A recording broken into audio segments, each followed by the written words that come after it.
Assalamualaikum warahmatullahi wabarakatuh. Halo semuanya, perkenalkan kami dari kelompok 10 yang beranggotakan ada saya sendiri, Wardah Azimah. Saya Tiara Fatma Lestari. Di sini kami ingin memaparkan hasil critical review kami dari buku The End of Marketing. Dan di sini kami mendapatkan tugas untuk mengerjakan bab 1 dengan judul Marketing is Dead. Abstrak. Pemasaran tradisional yang mengendalikan iklan besar dan penjualan langsung menjadi ruang relevan. Komunikasi pemasaran menekankan pentingnya media sosial, bukti sosial, dan empati. Elemen-elemen ini berperan penting dalam menciptakan keterlibatan mendalam antar merek dan konsumen. Pendahuluan, perkembangan teknologi dan kemunculan media sosial telah membawa perubahan besar dalam dunia pemasaran. Di era digital, berhubungan antara merek dan konsumen telah beralih dari sekedar transaksi menjadi hubungan yang lebih mendalam dan bermakna. Metodologi. Penelitian ini menggunakan pendekatan kualitatif dengan metode studi literatur untuk menganalisis perubahan strategi pemasaran di era digital. Fokus penelitian ini meliputi buku, artikel, laporan industri, dan studi kasus. Analisis dan evaluasi berfokus pada transformasi pemasaran di era digital, terutama pada pandemi COVID-19. Pemasaran tradisional yang selama bertahun-tahun mengendalikan iklan langsung dan taktik penjualan telah bergeser menuju pendekatan yang lebih humanis dan berbasis komunitas.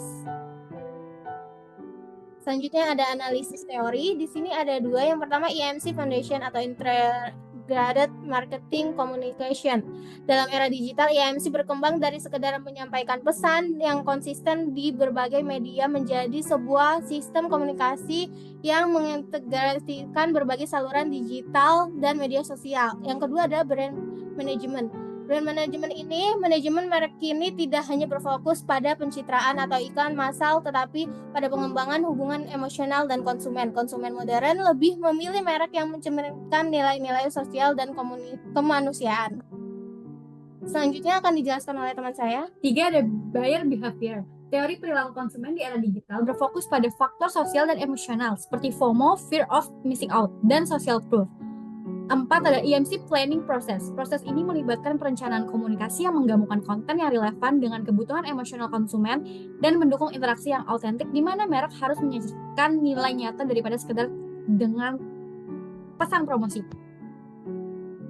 Kelima ada advertising campaign management. Pengelolaan kampanye iklan saat ini lebih menekankan pada interaksi emosional yang berkelanjutan dibandingkan dengan iklan satu arah yang hanya berfokus pada penjualan. Karena pada advertising design, visual dan pesan iklan dibuat lebih personal dan autentik mengikuti tren media sosial.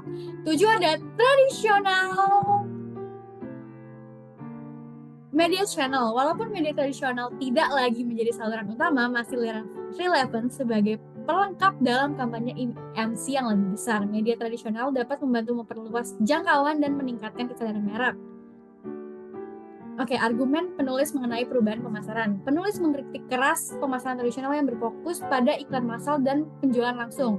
Dalam bab ini, argumen utama penulis adalah bahwa pendekatan pemasaran lama tidak lagi relevan dengan kondisi saat ini. Sebaiknya pemasaran modern harus mampu membangun komunitas dan menciptakan keterlibatan yang mendalam dengan konsumen melalui cerita dialog yang tulus. Next. Kritikan terhadap pemasaran influencer. Influencer dapat menciptakan buzz sementara mereka jarang membangun loyalitas jangka panjang di kalangan konsumen. Salah satu nyata yang diangkat dalam bab ini adalah kegagalan Fire Festival. Oke, pentingnya narasi dan cerita dalam pemasaran. Narasi atau cerita adalah elemen kunci lain yang ditekankan oleh penulis dalam bab ini dengan menciptakan kisah yang menyentuh emosi merek dan dapat membangun hubungan yang lebih mendalam dengan konsumen mereka. Kesimpulannya, pemasaran telah bertransformasi secara signifikan di era digital, terutama setelah pandemi COVID-19. Perubahan ini mengarah pada pendekatan yang lebih humanis dan berbasis komunitas.